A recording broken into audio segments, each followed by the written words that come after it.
നിങ്ങളുടെ ഫേവറേറ്റ് സീരിയലുകൾ ടിവിയിൽ വരുന്നതിന് മുൻപേ സൺ നെക്സ്റ്റ് ആപ്പിൽ കാണാം. ഇനി എല്ലാവർക്കും മുൻപേ കാണൂ. ഇപ്പോൾ തന്നെ സൺ നെക്സ്റ്റ് ആപ്പ് ഡൗൺലോഡ് ചെയ്ത് സബ്സ്ക്രൈബ് ചെയ്യൂ.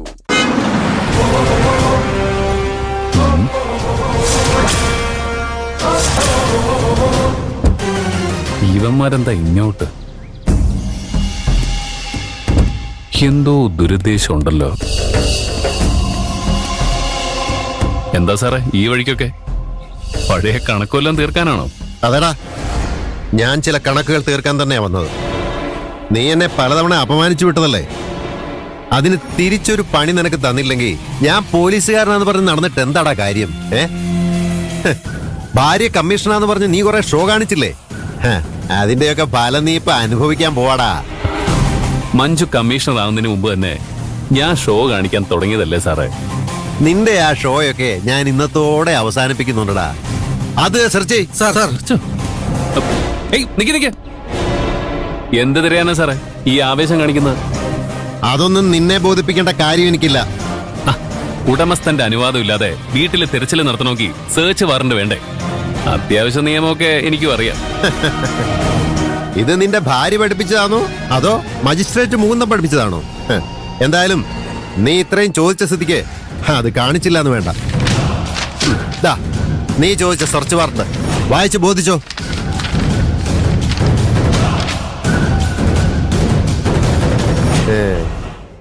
ഇനി ഞങ്ങൾക്ക് സെർച്ച് ചെയ്യാമല്ലോ. വേഗം സെർച്ച് ചെയ്യണോ? സാർ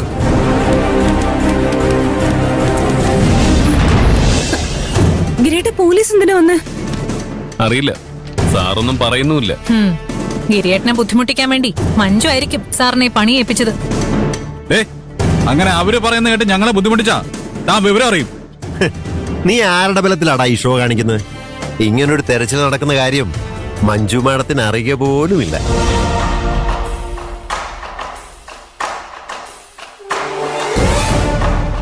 അല്ലെങ്കിലും ഭർത്താവിന്റെ വീട്ടിൽ തെളിവിനായി തെരച്ചിൽ നടത്താൻ പോകുമ്പോ ഭാര്യയെ വിളിച്ചറിയിക്കാൻ പറ്റുമോ? മഞ്ജു അല്ലെങ്കിൽ പിന്നെ ഗോപാൽജി പറഞ്ഞിട്ടായിരിക്കും സാർ ഇതെല്ലാം ചെയ്യുന്നത്. നിങ്ങൾ എന്തിനു വേണ്ടിയാ തിരയുന്നെങ്കിലും പറ. സാറേ സാറേ ഇത് കണ്ടോ കൊലയ്ക്ക് ഉപയോഗിച്ച.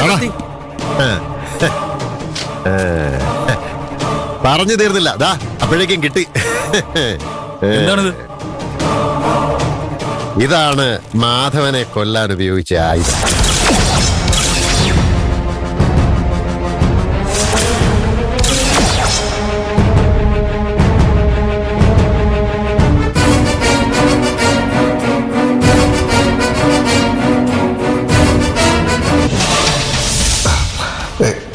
എനിക്കൊരബദ്ധം പറ്റിപ്പോയണം തന്നെ.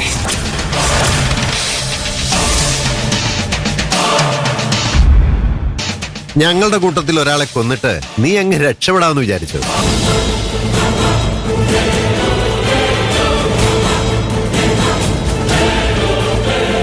ഈ കേസിൽ നിന്റെ ഭാര്യ പോലും നിന്നെ സഹായിക്കില്ല. അവിടെ അച്ഛനെ കൊന്ന് നീയാണെന്ന് തെളിയിക്കാൻ ഞങ്ങൾക്കിത് ധാരാളം മതിയടാ. സാറും ഗോപാലനും കൂടി ചേർന്ന് എന്നെ കൊടുക്കാനുള്ള പ്ലാനാണെന്ന് എനിക്ക് മനസ്സിലായി. ഇത് പിടിക്കണോ? നിനക്ക് അത്രമാത്രമല്ലേ മനസ്സിലായിട്ടുള്ളൂ. നീ ഞങ്ങളുടെ കൂടെ വാടാ. ഒരു പോലീസുകാരൻ പ്രതികാരം ചെയ്താൽ എങ്ങനെ ഇരിക്കുമെന്ന് ഞാൻ കാണിച്ചു തരണം. വാടാ. ഗിരിയേട്ടൻ ടെൻഷൻ അടിക്കണ്ട, ഞാൻ വക്കീലുമായിട്ട് വന്നോളാം. നീ എത്ര വലിയ വക്കീലിനെ കൊണ്ടുവന്നാലും ഒരു കാര്യമില്ല. ഈ കേസിൽ ഇവൻ കുടുങ്ങും.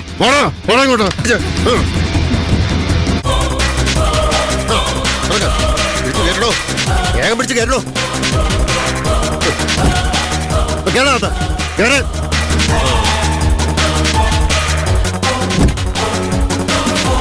നീയാണോ ആ ആയുധം ഇവിടെ ഒളിപ്പിച്ചത്?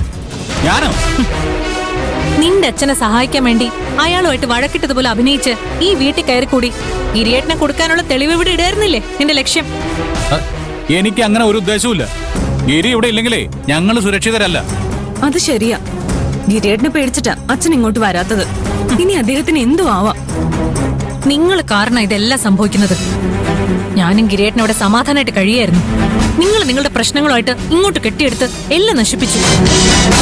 ഗിരിയേട്ടന് നിങ്ങൾ കാരണം എന്തെങ്കിലും സംഭവിച്ചാലുണ്ടല്ലോ, നീ എന്തോ ചെയ്യും? കൂടുതൽ ഷോ കാണിക്കല്ലേ പെണ്ണെ. ഇത് എന്റെ വീടാ. ഇവിടെ എനിക്ക് തോന്നുമ്പോ വരെയും പോവുകയും താമസിക്കുകയും ഒക്കെ ചെയ്യാം. അത് ചോദിക്കാൻ നീ ആരാ? ഗിരിയേട്ടന്റെ കുടുംബം തകർത്ത് കൂടെ താമസിക്കുന്ന ഒരു പരജീവി മാത്രം. കൂടുതൽ ഷോ ഒന്നും വേണ്ട. ഇപ്പൊ നീ ഈ വീട്ടിൽ കഴിയുന്നത് ഞങ്ങളുടെ ഔദാര്യത്തിലാണെന്നുള്ള കാര്യം മറക്കണ്ട. കൂടുതൽ പ്രശ്നങ്ങൾ ഉണ്ടാക്കാതെ അഡ്ജസ്റ്റ് ചെയ്ത് പോകുന്നതാണ് നിനക്ക് നല്ലത്. വാ ബേബി. അവളുടെ ഒരു ഭീഷണി. സാറേ, സത്യമായിട്ടും ഞാനല്ല മാധവൻ സാറിനെ കൊന്നത്. അത് ഞങ്ങൾക്കെല്ലാം അറിയാം. പക്ഷേ ആ ആയുധം ഗിരിയുടെ വീട്ടിൽ നിന്ന് കിട്ടിയത് എങ്ങനെയാണെന്ന് ഗിരിക്ക് പറയാൻ കഴിയും? അത് മനസ്സിലാക്കാൻ സാമാന്യ ബോധം പോരെ അരവിന്ദാഷ. ഗിരിക്ക് മാധവനോടുണ്ടായിരുന്ന ശത്രുത ഈ നാട്ടുകാർക്കൊക്കെ നന്നായി അറിയാമല്ലോ. മാധവനാണ് ഗിരിയുടെ അച്ഛനെ കൊന്നതെന്നല്ലേ ഇവൻ പോലും വിശ്വസിച്ചിരിക്കുന്നത്. അപ്പോ അച്ഛനെ കൊന്നവനോട് ഗിരി പകരം വീട്ടി, അത്രേ ഉള്ളൂ. കൊല്ലാൻ ഉപയോഗിച്ച ആയുധവും സാഹചര്യ തെളിവുകളും മാത്രം മതി ഈ കേസിൽ നീയാണ് പ്രതി എന്ന് കോടതിയെ തെളിയിക്കാൻ. മോനെ ഗിരി, നീ കൊന്നത് ഒരു പോലീസുകാരനായതുകൊണ്ട് കോടതി നിന്നെ ഉറപ്പായും തൂക്കിക്കൊല്ലാൻ വിധിക്കും. താൻ എന്താടോ ചെയ്യുന്നത്? ഞാൻ എന്റെ ഡ്യൂട്ടിയാണ് മാഡം ചെയ്യുന്നത്. മാഡം എന്താണ് ചെയ്യുന്നതെന്ന് എനിക്ക് മനസ്സിലാകുന്നില്ല. അച്ഛനെ കൊന്നയാളെ അറസ്റ്റ് ചെയ്യുമ്പോൾ മാഡം സന്തോഷിക്കുമെന്നാണ് ഞാൻ കരുതിയത്. ഇതിപ്പോ താൻ വെറുതെ അനാവശ്യം പറയാൻ നിൽക്കല്ലേ. ഇയാളാണ് എന്റെ അച്ഛനെ കൊന്നതെന്ന് എന്താ തെളിവ്? വീടിന്റെ പുറകിൽ നിന്ന് ഒരു ആയുധം കിട്ടിയെന്ന് പറഞ്ഞ് ഇയാളാണ് എന്റെ അച്ഛനെ കൊന്നതെന്ന് ഉറപ്പിക്കാൻ പറ്റുമോ? അങ്ങനെ എടുത്തിയാടി എന്തെങ്കിലും ചെയ്യുന്ന ഒരു മണ്ടനല്ല ഞാൻ. ഗിരിയുടെ വീട്ടിൽ നിന്നും കണ്ടുപിടിച്ച ആയുധത്തിന്റെ ഫോറൻസിക് റിപ്പോർട്ട് കിട്ടി. ആ ആയുധത്തിലുള്ള രക്തം മാധവന്റേതാണെന്ന് തെളിഞ്ഞിട്ടുണ്ട്. മഞ്ജു, ഞാനല്ല. എനിക്കറിയാം. മാഡത്തിന് സ്വന്തം ഭർത്താവിനെ സംരക്ഷിക്കേണ്ട ആവശ്യമുണ്ടായിരിക്കും. പക്ഷേ എനിക്ക് അങ്ങനെയൊന്നുമില്ല. ഇവനെ ഞാൻ ഈ കേസിൽ പൂട്ടിയിരിക്കും. താനിപ്പോ ഈ കാണിക്കുന്ന ആവേശമുണ്ടല്ലോ, ജോലിയോടുള്ള കൂറൊന്നും അല്ലെന്ന് എനിക്ക് നന്നായിട്ട് അറിയാം. ഗിരിയണ്ണി ഈ കേസിൽ കൊടുക്കാൻ ഗോപാലൻ നല്ലൊരു തുക തന്ന് കാണുമല്ലേ? മാഡം തോന്നിവാസം പറയരുത്. സുപ്പീരിയർ ഓഫീസർ ആണെന്ന് കരുതി എന്തു ആണെന്ന് കരുതരുത്. ഞാൻ വ്യക്തമായ തെളിവുകളുടെ അടിസ്ഥാനത്തിലാണ് ഇയാളെ അറസ്റ്റ് ചെയ്തത്. മേഡത്തിന് പറ്റുമെങ്കിൽ ഇയാൾ നിരപരാധിയാണെന്ന് കോടതി തെളിയിച്ച് പുറത്തുവിടാൻ നോക്ക്. പുറത്തിറക്കിയിരിക്കും. ഗിരിയേട്ടൻ നിരപരാധിയാണെന്ന് മാത്രമല്ല, എന്റെ അച്ഛനെ കൊന്നത് ഗോപാലനാണെന്നും ഞാൻ തെളിയിക്കും. ചെന്ന് തന്റെ ഗോപാലനോട് പറഞ്ഞേക്ക്, അയാൾക്കുള്ള പണിയുമായിട്ട് ഞാൻ വരുന്നുണ്ടെന്ന്. മാഡം, നിങ്ങൾ സംസാരിക്കും.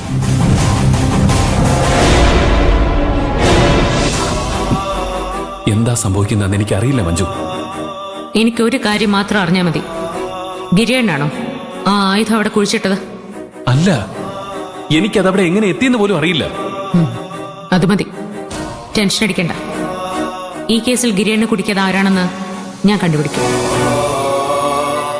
ഗിരിയണ്ണ എന്തായാലും ഞാൻ പുറത്തിറക്കും.